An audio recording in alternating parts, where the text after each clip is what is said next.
आपके मौलिक कर्तव्य बताओ। 6 आवश्यक कौन कौन से हैं? सभी लोग एक साथ बोलो।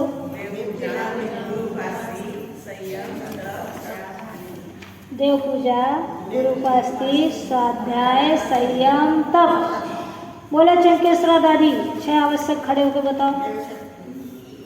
चंकेश्वरा दादी 6 आवश्यक मना, 6 आवश्यक बोलो। 7 आवश्यक नाव सांगा। देव पूजा, भूल गए? देव पूजा, सभी लोग फिर से बोलो। देव पूजा, गुरुपास्ति, स्वाध्याय, संयम, तप, दान। और 8 मूल गुण कौन से हैं तुम्हारे? 8 मूल गुण, 3 मकार, 5 उदंबर का प्यार, 3 मकार, मध्य मास मधु। 3 मकार होते हैं। आप नहीं थे क्लास में शायद, है ना? 3 मकार, मध्य मास मधु और 5 उदंबर, पीपर, बड़ पीपर, उमर, कटुमर और अंजीर। महाराष्ट्र में अंजीर बहुत खाते हैं लोग, कभी नहीं खाना। क्यों? जब हम वो फल खोलते हैं उसमें से ऐसे जीव उठते हैं, है ना? ताकत के बहाने हम ये चीज़ें खाते, अभक्ष्य चीज़ें नहीं खाना, ताकत मिलती है। आजकल नई बातें बोलते हैं कि आप लोग शाकाहारी हो, आपको इससे वो नहीं मिलता। उस शाकाहारी को जितना विटामिन मिलता है इतना मांसाहारी को मिलेगा नहीं, क्योंकि वो डेड फूड है। डेड फूड से ताकत मिलेगी क्या? है? मरे हुए चीज़ से कभी ताकत मिली है? हमारी सब इतनी, अनार है, एप्पल। हाँ, ये है कि दवाई औषधि डालने वाला मत लो। औषधि जिसमें डली हुई है पूछ कर लाओ, ऐसी दुकान से लाओ जहाँ पर औषधि ना डाली जाती हो। महंगा मिलता है वो सामान, महंगा मिलता है लेकिन मिलता है। थोड़ा पैसा ज़्यादा लगाओ अपनी तबीयत सुधारने के लिए, है ना?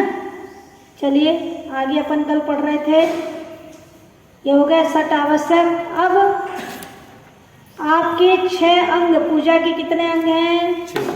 बोलो कौन कौन से? अभिषेक, चीटिंग कर रही, चीटिंग। चलो कोई बात नहीं, फिर से बोलो।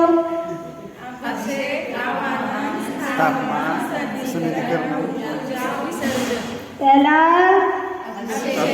अभिषेक, बिना पूजा देखने से काम नहीं चलेगा, करना पड़ेगा, है ना? चलिए अब आपके 8 द्रव्य, कौन कौन से 8 द्रव्य हैं? पूजा करने वाले को पहले अभिषेक करने के लिए 9 अंग में चंदन लगाना चाहिए। नवांगेशु चंदन ले। मैं फिर अभिषेक पाठ सिखाऊंगी बाद में, अभी 10 लक्षण के बाद, है ना? अभिषेक की क्रिया पूरी तो उसमें बता दूंगी। 9 अंगों में चंदन लगाना चाहिए। अभी तो पंडित जी आपको लगवा देंगे। नवांगेशु कौन से 9 अंग हैं? फिर कंठ, दोनों भुजा, कितने हो गए? 4 हो गए। फिर पीछे 5, हृदय में 6 और 7, 8 और 9। कान में भी तो लगाना, दोनों कानों में भी, दोनों अंग हो जाते हैं। इस प्रकार 9 अंगों में पुरुषों को चंदन लगा, अपने को 1 अंग में। आपका एक आज्ञा चक्र सक्रिय है तो बहुत बड़ी बात है। तुम 9 चक्र से 7 चक्र सक्रिय कर लोगे, परेशान हो जाओगे, है ना? अभी हम आपको शिविर में 7 चक्रों की जागृति, 7 चक्रों के मंत्र, 7 चक्रों के रंग सब सिखाएंगे, है ना? मेरी तबीयत ठीक रहे फिर है?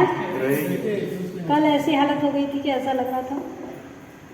तो 7 चक्रों के बारे में सब बताया जाएगा। 7 चक्रों पर मेडिटेशन होगा, डायनेमिक मेडिटेशन।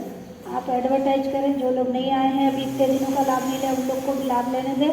और श्रुति का तुम्हारा जो विषय छूटा वो कोमल से ले लेना। कोमल का नहीं छूटा? नहीं छूटा, कंटिन्यू आई है कोमल। और कोमल जब नहीं आई, जब यहाँ भी छुट्टी रही है, उसकी किस्मत के चलिए अब 8 द्रव्य हैं। पूजा के कितने द्रव्य हैं? लिख लो। पूजा के 8 द्रव्य होते हैं। सभी को मालूम है ऐसे लमसम, फिर भी लिख लो। नए लोग हैं हमारे कुछ लोग जिनको नहीं मालूम है। और मालूम भी है तो उसका अर्थ नहीं मालूम है। पूजा के 8 द्रव्य होते, पहला जल, दूसरा, तीसरा, हाँ लिख लो, चौथा, एक मिनट अभी हमारे नीलेश जी को धीरे धीरे लिखने दो। 3 नंबर अक्षत, बाकी जो माहिती का पड़ा करते हैं, जो माहिती नाही तर गप बसते हैं। मी अपेंडिक्सचं हे विचारतो हिला अपेंडिक्सचं सांगतो आपण। पुष्प, फिर नैवेद्य, कहना आपका कोर्स आप ही करो। नैवेद्य, दीप, धूप। अरुण भैया यहाँ बैठ जाओ, कुछ नहीं होता, अम्मा बैठी, अम्मा के पास बैठ जाओ। यहाँ बैठे डॉक्टर साहब के पास, नहीं बैठेंगे, अलग बैठे। धूप, फिर फल, फिर अर्घ, सभी को मिलाकर एक बनता है अर्घ, है ना। आप जमीन में बैठे क्या प्रिया? चटाई है, आगे सर को, आगे बढ़ो, पहले से अपनी आगे जगह रिजर्व करना। बैठी बैठी है, जमीन में मत बैठी, ये मार्बल ना हड्डी को दर्द करता है। प्रिया, ये भी प्रिया है, सुप्रिया कौन है? चटाइयाँ ले आना वहाँ से, वहाँ फालतू पड़ी कुछ एक्स्ट्रा, अभी तो बैठ जाओ, अब इधर आ जाओ, इधर आ जाओ। सबकी आदत है वो, उधर कुछ ग्रेविटेशन फोर्स है क्या? सब लोग पीछे बैठना चाहते हैं। पीछे कौन बैठता मालूम है? जो क्लास में सबसे डब्बू स्टूडेंट होता है वो पीछे बैठता है, जो होशियार होता है वो आगे बैठता है। नीलेश तो हमारा असिस्टेंट है भाई, नीलेश नहीं था तो क्लास नहीं लगी। चलिए, 8 द्रव्य में पहला जल है, जल के बाद चंदन। चंदन कैसे चढ़ाना भगवान को? कैसे चढ़ाना? इस उंगली से भगवान के चरणों में जाकर चढ़ा सकते तो ठीक है, नहीं तो इसलिए कैसी पूजा करना चाहिए? अभिषेक भगवान का किया, वहीं बैठकर पूजा है। भगवान के चरणों में चंदन लगाओ, फिर अक्षत चढ़ाओ, फिर भगवान के चरणों में पुष्प लगाओ, पुष्प चढ़ाओ, ऐसी पूजा की विधि है। भगवान कहीं, हम कहीं, हमारी पूजा कहीं, हमारा सामग्री कहीं, उससे फल मिलता तो है लेकिन कम मिलता है। मिलता तो है क्योंकि घर में बैठे थे, पाप कर रहे थे, उससे तो अच्छा है हमने आके कुछ तो किया। लेकिन जो पूरी प्रॉफिट होना चाहिए वो, अगर आप बिजनेस कर रहे हो और आपको 1 लाख में 90,000 की प्रॉफिट होने वाली, तो क्या करोगे? पूरी प्रॉफिट लोगे कि आधी लोगे? वहाँ तो एक पैसा नहीं छोड़ोगे, पूरी लोगे कि नहीं? एक पैसा भी कम आया तो पश्चाताप होगा। फिर यहाँ की प्रॉफिट में पश्चाताप नहीं होता है ना? नहीं होता, चलता है। ये प्रॉपर्टी दिखती नहीं, पर ये प्रॉफिट दिखती है। इस प्रॉफिट के थ्रू ही आपको वो प्रॉफिट मिलती है। जो कुछ भी मिलता है यहाँ से मिलता है। तदबीर वहाँ बनती है, तकदीर यहाँ संवरती है। कितना भी बच्चों को पढ़ा लो, उनको क्यों उठा रहे? बच्चे जाएंगे ना, तुझा बेटा बोल, अभी उम्र थोड़ी सी एकदम सीख जाओ। 15 मिनट सिर्फ, 9:15 तक के। जैसे आपने बच्चों को खूब पढ़ा दिया, लिखा दिया, इंजीनियर बनाया, डॉक्टर बनाया, कई बच्चों की सर्विस नहीं लग रही अभी, इंजीनियर बनने के बाद भी, और कई बच्चों की पढ़ते पढ़ते सर्विस लग जा रही, क्यों? पुण्य। वहाँ जाकर पुण्य कम पड़ जाता है। तो पुण्य नहीं होगा तो काम, चाहे कितने ही एजुकेशन कर लो, कितना कमा लो, कितना धन इकट्ठा कर लो, बिना पुण्य के कुछ भी। इसलिए बच्चों को अपने साथ मंदिर लाओ, बचपन से छोटे छोटे बच्चों को लाओ, हग्गिस पहना के नहीं। वो हग्गिस वाले बच्चों को तो लाओ और 5 मिनट में ले जाओ। एक महिलाएं क्या करती, बड़े बड़े विधान में हग्गिस पहना के बिठाए रखती है। मेरे यहाँ नहीं चलेगा, शिविर में कुछ में भी हग्गिस वाला काम। अभी मैं नासिक में थी, एक महिला ने, मैंने विधान कराया, हग्गिस पहनाए रखी, उसने गंदा कर लिया, उसकी हग्गिस निकाली नहीं, बाद में खींच दी, उसको घाव हो गया, सूख गया मल। तो हग्गिस पहना के मंदिर में लाना ही नहीं। निवांत हो जाते, निश्चिंत हो जाते कि भाई हग्गिस पहना है, कुछ गंदा करा तो कुछ दिखने वाला तो है। पहले के लोग अगर बच्चे मंदिर में लघु शंका कर देते थे तो सोना दान देते थे। हमने अपने पिताजी वगैरह को देखा कि भाई इतना बड़ा पाप हो गया, काय से निकलेगा, तो सोना दान दो मंदिर में, 5 तोला, 2 तोला, 1 तोला, जितना भी ताकत। अभी तो हमने जो प्रमाद, जो अशुद्धि, फिर अशुद्धि वाली बात आ गई, मेरे दिमाग में भरी हुई, क्योंकि वहीं से हमारा बेसिक चालू होने वाला है ना। तो हमें जल चंदन फिर अक्षत पूरी प्रॉफिट लेना है, तो इस प्रकार से पूजा। घर में भगवान है तो घर में ऐसा करो। यहाँ भगवान 27 इंची भगवान ऊंचे रखना चाहिए। जब अपन पूजा करते हैं तो अपने से 27 इंची ऊंचे होना भगवान। ये नाप लो, 1, 2, फिर 27 इंच हो गया। ये कितने का, 9 इंच का है कि नहीं? तो 27 इंची वेदी होना हमारी पूजा करते समय। अपने सामने भगवान विराजमान करो। जल चंदन अक्षत कैसे चढ़ाना, चंदन तो आपने ऐसे लगा दिया, ये उंगली चंदन लगाने की है ना। अक्षत कैसे चढ़ाओगे, अंगूठा। अक्षत माने अक्षय पद प्राप्त है। कौन से पद, अक्षय। तो अक्षय कैसे होंगे, दृढ़ता पूर्वक। ये दृढ़ता का प्रतीक है। हमारे आचार्य कनकनंदी गुरुदेव जब चलते तो ऐसे चलते हैं, तुम लोग ऐसे चलते मरियल जैसे, ऐसे चले। अक्षत माने दृढ़ता पूर्वक हम अक्षय चढ़ा रहे हैं। किसके लिए, अक्षय पद की कामना के लिए, कि भगवान मुझे दोबारा इस संसार में जन्म ना लेना पड़े, इसलिए अक्षत चढ़ाते हैं। और अक्षत चढ़ाने का अर्थ है चावल जिस प्रकार दोबारा नहीं उगता है, उसी प्रकार ये अक्षय पद मुझे प्राप्त हो। खाली चावल, यहाँ पर इसका यह अर्थ है, हर दिन चावल चढ़ा के भावना नहीं करनी है।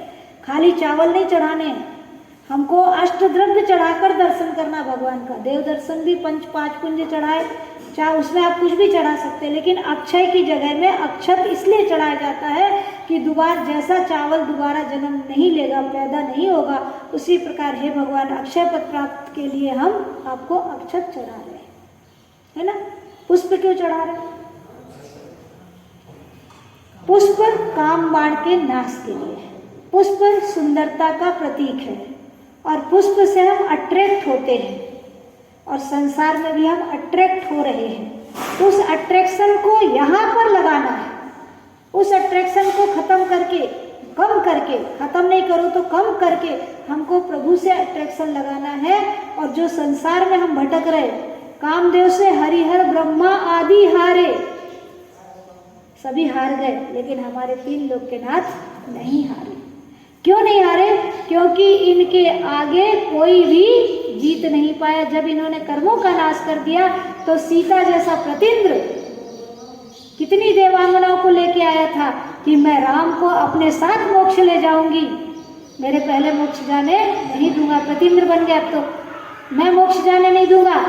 जो राम सीता के प्रति आसक्त थे, जो राम किसी को मोक्ष जाने नहीं देते, बोले अभी छोटी उम्र है, अभी दीक्षा मत लो, अभी दीक्षा मत लो। और जब उनको वैराग्य हुआ, केवल ज्ञान हो गया, तो प्रतींद्र के 1000 प्रतींद्र भी उनको हिला नहीं पाए। वो है ना आपके इसमें 72 में कौन सा श्लोक है कि मंदराद्रि, मंदार नहीं, वो नहीं है, वो तो पुष्प का है। स्त्रीणाम माने मेरू पर्वत हिल सकता है, लेकिन अपने भगवान अपने चारित्र से नहीं दिख सकते।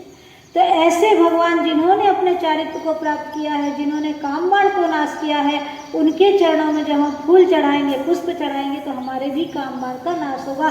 क्योंकि सबसे ज़्यादा हम संसार में इन इंद्रियों के अधीन होकर के भटकते हैं, है ना। तो कामबाण नाश के लिए पुष्प चढ़ाना, कहाँ लिखा पीले चावल चढ़ाना?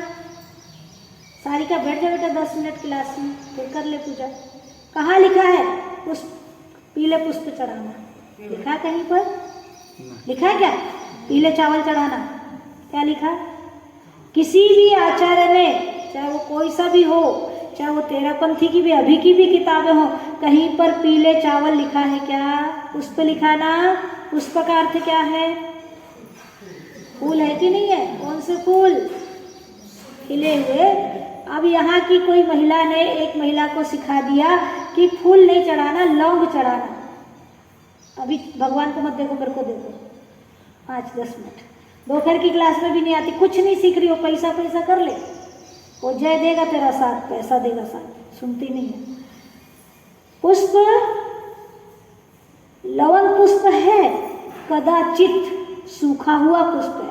और as you sow you become, जैसा चढ़ाओगे ऐसा पाओगे। सूखा चढ़ाओगे सूखे रह जाओगे, और हरे भरे चढ़ाओगे तो आज आप देखो आपकी थाली में अगर पुष्प है, नैवेद्य है, दीप है, धूप है, तो आपको थाली देख के एक चेतनता आती है, एक ऊर्जा आती है। मेरे शरीर की माँ कभी भी आती है, बोलते तुम्हारे यहाँ आने पर मुझे पूजा करते समय नींद नहीं आती है, और वहाँ के मंदिर में नींद आती है क्योंकि वहाँ सब 13पंथी लोग हैं, तो वो सूखा सूखा चढ़ाते हैं, सूखा चढ़ाने के बाद नींद आती है। कैसा लगता है? तो हरी भरी थाली होना। क्यों? आपके भोजन में आप हरा भरा खाते कि नहीं खाते? दाल भी, चटनी भी, पापड़ भी। खाली आपको सूखी दाल और रोटी दे दे तो खाते क्या? ऐसा लगता है? थाली उठा के फेंक दोगे, वो फेंकोगे कि नहीं? अष्टमी के दिन तुम लोग खाते हो सूखा मूखा, तो फिर क्या होता है? नींद ज़्यादा आती है। जिस दिन आप अनाज ज़्यादा खाते उस दिन नींद। तो सब प्रकार के आचार्य विद्यानंद महाराज जी ने, हम लोग गए थे दर्शन के लिए, बड़े थे जब, बड़े महाराज जी आचार्य विद्यानंद महाराज जी, तो हम छोटे छोटे उनके दर्शन को गए। बोले भोजन में सभी रंग लो, छोटी उम्र में केस लॉन्च मत करो, 1 चम्मच दही जरूर खाओ। हम लोग छोटे थे, हमको ब्रह्मचारी देख के उन्होंने अपने अनुभव से बोला था, पर उस समय थोड़ी बात समझ में आती है। अब समझ में आ रही है। हमने केस लॉन्च छोटी उम्र से ही किया, तो जब तो अब उसका इफेक्ट आता है, लेकिन मेरे को फायदा हुआ। मेरे तो बाल सफ़ेद हो गए तो काले हो गए केस लॉन्च करने के बाद। तो क्या बोली थी? पुष्प कैसे होना? खिले हुए। अब कुछ लोग बोलते कि वो जीव है, तो क्या पुष्प जीव है? क्या पुष्प स्वयं जीव है? बोलो अम्मा, हाँ जीव है? नहीं है। चंकेश्वरा दादी, जीव है क्या फूल? एकेंद्रीय जीव नहीं है? है, देखो मेरे को मालूम। क्यों सारिका? एकेंद्रीय जीव है। इतनी बुद्धि मारी गई इनकी। अरे मेरी माँ, जब तुम बाल काटते हो तो तुम्हारी शरीर मरता है क्या?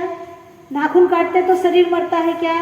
आपने फूल तोड़ लिया, अभी एक फूल तोड़ के देखो, झाड़ मरता है क्या? फिर वो एकेंद्रीय जीव कैसे हो गया?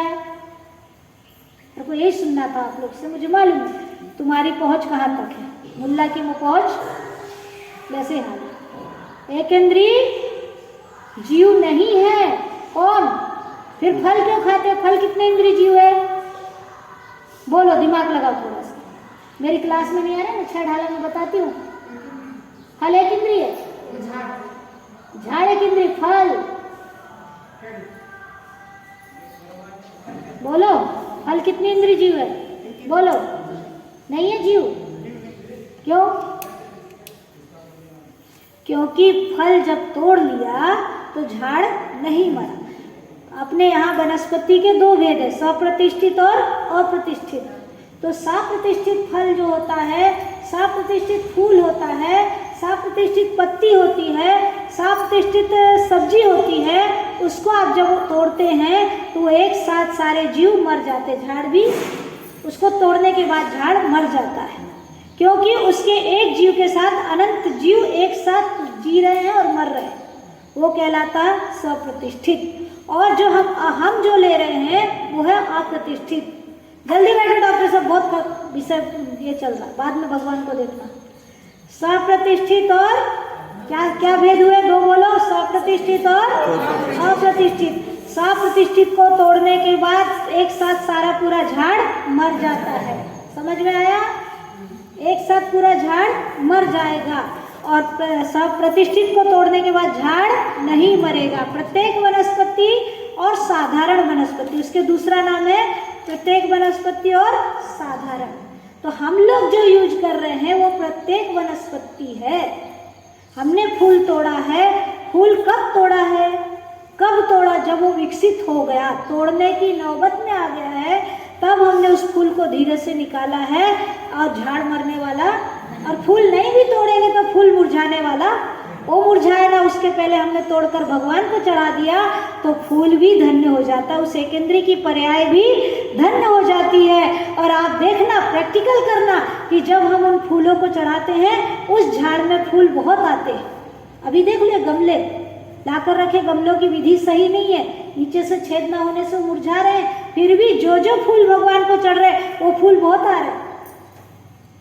मैं इसलिए बोल रही संदीप को, ये सागर को जल्दी छेद कर दो, या फिर इधर गार्डन बनाएंगे तो जमीन में डाल दो, क्योंकि उनकी जड़ विकसित नहीं होगी, गमले में मर जाएंगे। यहाँ जगह गार्डन बनाने वाले जल्दी आप गार्डन बनाओ, उसमें वो गमले लगा दिए जाएंगे निकाल करके, क्योंकि आप फैल रहे हो और आपको जगह नहीं मिली तो क्या होगा, है ना, मर जाएंगे।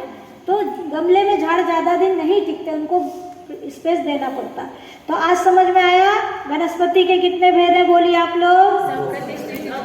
सप्रतिष्ठित, आप उसी का दूसरा नाम क्या है, प्रत्येक वनस्पति और साधारण वनस्पति। साधारण वनस्पति को तोड़ने से क्या होगा, पूरा झाड़ एक साथ मर जाएगा, और प्रत्येक वनस्पति में जितना हम लेंगे उतना ही, वो पत्ती ली तो पत्ती, फूल लिया तो फूल, फल लिया तो फल, वो झाड़ मरने वाला। और फल भी हम पूरा विकसित होने के बाद लेते हैं, फूल भी हम विकसित होने के बाद लेते हैं। मैंने दीदी को बोला कि फूल मत ले अभी, कल ले लेना, क्यों निकाल रही झाड़, अच्छा। दीदी बोली कल ये फूल खराब हो जाएंगे, और सही मोगरे के फूल खिलते हैं और उस दिन नहीं तोड़ो तो दूसरे दिन वो लाल पड़ जाते हैं, है ना। तो वो निकलने की जब नौबत में आए हैं तब हम उसको निकालते हैं, विवेक से धीरे से निकालना, कली नहीं तोड़ना। अगर आपने कली तोड़कर चढ़ाया है तो उमा स्वामी आचार्य ने वही लाइन लिखी है कि मुनि हत्या का दोष लगेगा। मैं उस दिन बच्ची पे क्यों चिल्लाई थी, कली तोड़ने से मुनि हत्या का पाप लगता है, इसलिए मैं वो एकदम से मैं चिल्ला पड़ी कि 2 कली तोड़ेगी तो उसको पाप लगेगा, मेरे को भी, मैं सामने बैठी हूँ। तो अपने सामने गलती होने नहीं देना, ये भी हमारा कर्तव्य बनता है। हम क्यों बोले, हम क्यों बुरे बने, ऐसा नहीं है। अपनी जिम्मेदारी जहाँ आ रही वहाँ हमको बुरा भी बनना चाहिए किसी के भले के लिए, है ना। अब वो कभी बच्ची कली नहीं तोड़ती, आप भी सीखोगे, आप भी सिखाओगे। कली तोड़ने से, अब नीचे वाली लाइन पढ़ ली लोगों ने, कली तोड़ने से मुनि हत्या का पाप लगता, तो फूल तोड़ने से पाप लगता।